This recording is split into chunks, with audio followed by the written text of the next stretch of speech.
ये natural gas का chart है फ्रेंड। यहाँ पर भी देखिए डेली टाइम फ्रेम की कैंडल ली गई है और पिछले वीक में आपको बताया गया था 280 की रेंज। अगर 280 के ऊपर प्राइस निकले तो बाई साइड में चलेंगे नेचुरल गैस में, और 305 की तरफ पहला टारगेट और सेकंड टारगेट 310 के ऊपर का रह सकता है, ऐसा हमने अनुमान लगा था बाई साइड के लिए। लेकिन जो ये सपोर्ट थी, इस सपोर्ट के ऊपर हमने कहा था मैक्स 280 के ऊपर जाना जरूरी है, अदरवाइज वहां से प्राइस घूम सकता है। और नोट कीजिए फ्रेंड, 280 के ऊपर प्राइस नहीं निकला है जैसा बताया गया था। इस कैंडल का हाई 276 है, अगली का है 276.4 और इस कैंडल का है 275.9। मैक्सिमम जो ये रेंज आपको दिखाई दे रही है 276 77 की दिखाई दे रही है। इस रेंज से ही हमें वापस प्राइस मुड़ता हुआ नजर आया है। अगर मंडे को फिर भी मंडे को 280 के ऊपर प्राइस निकलता है तो जो ये क्लोजिंग है ये सपोर्ट का काम करनी चाहिए और ये अप ट्रेंड बन जाना चाहिए फिर एनजी के लिए। और जैसा मैंने बताया आपको 305 और 310 के ऊपर टारगेट हमें बाई साइड में देखने को मिल सकते हैं। अदरवाइज इसी रेंज से 280 के एसएल के साथ क्लोजिंग के नीचे से हम सेल साइड में रहेंगे और वेट करेंगे नीचे हमारा 245 की तरफ पहला टारगेट, 245 की तरफ फ्रेंड, उसके नीचे इस ट्रेंड लाइन या सपोर्ट की तरफ। ट्रेंड लाइन में ये 225 के करीब टारगेट बनता है फ्रेंड, और जो ये सपोर्ट हमारी ये 208 पर बनी हुई है। ठीक है, तो ये सेल साइड के टारगेट कब रहेंगे?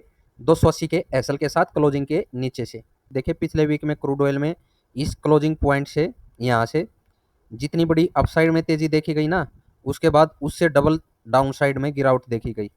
ये क्या चीज़ बता रही है हमें और किस लेवल पर मार्केट अभी आकर के खड़ी हो चुकी है, उसकी बात करते हैं फ्रेंड। देखिए क्रूड ऑयल के अंदर अभी अगर ये चमन सो के इस लो को यहाँ पर डेली टाइम फ्रेम की कैंडल बन गई है फ्रेंड, ठीक है, अगर इन कैंडल के लो को चमन सो का लो है ये, अगर यहाँ पर क्रूड ऑयल ब्रेक करता है, कंटिन्यू संभावना रहेगी मंडे को कि क्लोजिंग फिर एक जो ये क्लोजिंग है ना रेजिस्टेंस का काम करे। क्या काम करे?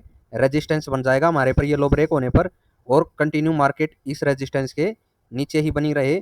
और अगला टारगेट रह सकता है 5200 और 5130 का, ये टारगेट क्रूड ऑयल के रह सकते हैं फ्रेंड।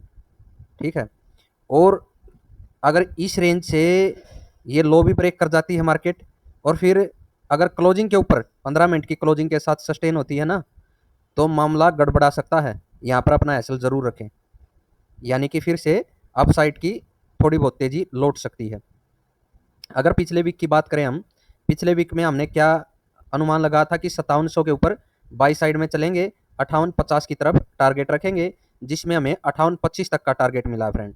ठीक है, यही हमारा टारगेट फर्स्ट था कि ये हमारा टारगेट होना चाहिए फर्स्ट, और इधर मार्केट को 5700 के ऊपर ये टारगेट देना चाहिए बाई साइड में।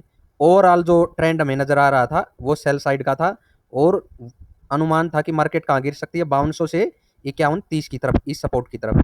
और वो ट्रेंड अभी कंटिन्यू हो चुका है फ्रेंड, टारगेट पूरा करने के बाद अपसाइड का, और ये सेल साइड की तरफ ही अभी क्रूड का रुझान दिख रहा है।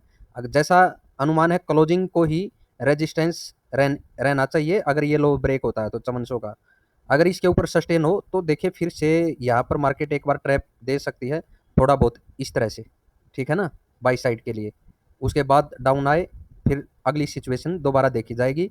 अगर यहाँ पर रेजिस्टेंस जरूर रखें, या फिर इस क्लोजिंग के ऊपर जो भी आवरली कैंडल बनी हुई है ना उसके ऊपर अपना एसएल रखें फ्रेंड, उसके साथ ही नीचे बढ़ सकते हैं 5200 और 5130 की तरफ सेल साइड में।